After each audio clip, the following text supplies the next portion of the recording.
محمد خويا رئيس الجمعيه المهنيه للحلاقه والتجميل بالتشال الجهاديه. بفضل الله الحمد لله اليوم تم تنظيم النسخه الثانيه من حفل التميز بشراكه مع المجلس الجماعي لإنزكان اللي كنشكروه من هذا المنبر على الدعم ديالو. النشاط هذا اللي دأبت الجمعيه انها تنظمه يعني كل سنه، اقل ما يمكن نديروه مع وليداتنا يعني ابناء المهنيين المتفوقين هو هذا التتويج هذا اللي هو تتويج في مسارهم الدراسي.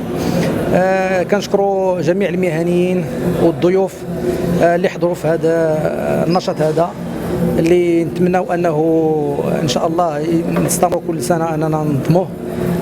كنشكروا جميع الحضور، كنشكروا رؤساء الجمعيات اللي حضروا معنا، جمعيه التضامن الخيري للجميل بأيت ملول، وجمعيه اناروز باكادير، وجمعيه الدرارقه حتى هي ما نساوهاش، وجميع الحضور الكريم كنشكروه بالحضور ديالهم.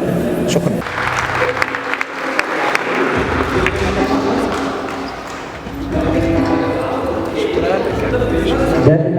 تحت تصفيقاتكم يستحقون المهنيين للحلاقه والتجميل السيده لطيفه القدير، وكذلك السي حسن عيت وكريم والسيد محمد الهاشمي.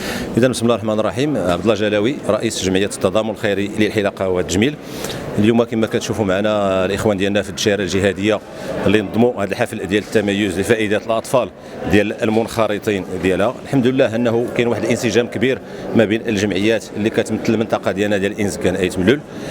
هذا الحفل داخل في واحد الاطار ديال واحد التطور اللي عرفته الجمعيات ديال الحلاقه اللي كانت في واحد الوقت كتختصر فقط على تنظيم مهرجانات، ولكن الحمد لله اليوم كنشوفوا انهم كيحتفلوا بالاطفال ديال المنخرطين، وهذا داخل كذلك في واحد الاطار انه هاد الاطفال هادو نحسوهم بالاهميه ديال العمل الجمعوي بدايه، كذلك داخل في واحد الاطار ديال واحد المجموعه ديال الانشطه اللي كتبقى انشطه متجدده، كمثلا التنظيم ديال الدوريات لكره القدم، او مثلا مجموعه ديال اللقاءات التواصليه فيما يتعلق بالتنميه البشريه ولا ما يتعلق كذلك في التاطير المهني. فالحمد لله شفنا واحد التطور كبير ديال هذه الجمعيات الحمد لله في هذه الفتره الاخيره، وكتبقى هذه سابقه على الصعيد الوطني انه هذه الانشطه اللي كدير الجمعيات ديال عماله إنزكان أيت ملول كتبقى سابقه ديال في العمل الجمعوي المهني، وتنقولها وكنعاود نكررها على الصعيد الوطني. الحمد لله انه هذه الجمعيات ديالنا ولا كيضرب بها المثل في العمل الجمعوي وفي جميع الانشطه الحمد لله اللي كتنظم. وكنتمناو ان شاء الله انه هذا اللقاء اللي شفنا اليوم اننا ان شاء الله باذن الله نشوفوا لقاءات ونشوفوا انشطه اخرى مستقبليه. وشكرا والسلام عليكم. محمد زمهان رئيس هيئه الحلاقه والتجميل اقليم إنزكان أيت ملول.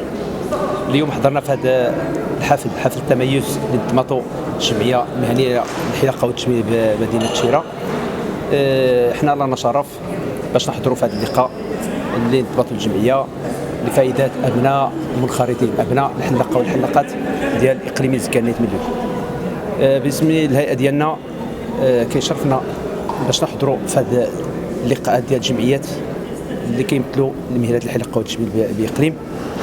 الحمد لله كما كتلاحظوا واحد الجو عائلي داخل القاعه، ابناء منخرطين كلهم فرحانين والعائلات ديالهم بهذا اللقاء.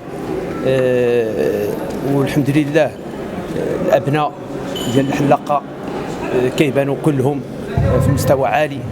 اللي كتلاحظوا النقاط ديالهم كيكون واحد الفرق اللي هو بسيط، ولكن هذا كيتسمى التحفيز لابناء المنخرطين وتشجيع لهم باش يمارسوا يزيدوا في الدراسه ديالهم. الجمعيه ديال الدشاره الجهاديه دائما هي كتعطي كل ما يتعلق بالحلاقه ولا بالابناء ديال الحلاقه كلهم كتعطيهم الوقت ديالهم. هذا النشاط ديال اليوم صراحه كيبين بان الجمعيه غاديه في الطريق الصحيح، وحنا كهيئه اقليم إنزكان للحلاقه والتجميل حنا ما علينا غير نوقفوا مع جميع الجمعيات الحلاقه والتجميل بالاقليم. الحمد لله راه كاين الخير قدام، باقي المفاجآت، باقي القادم افضل ان شاء الله.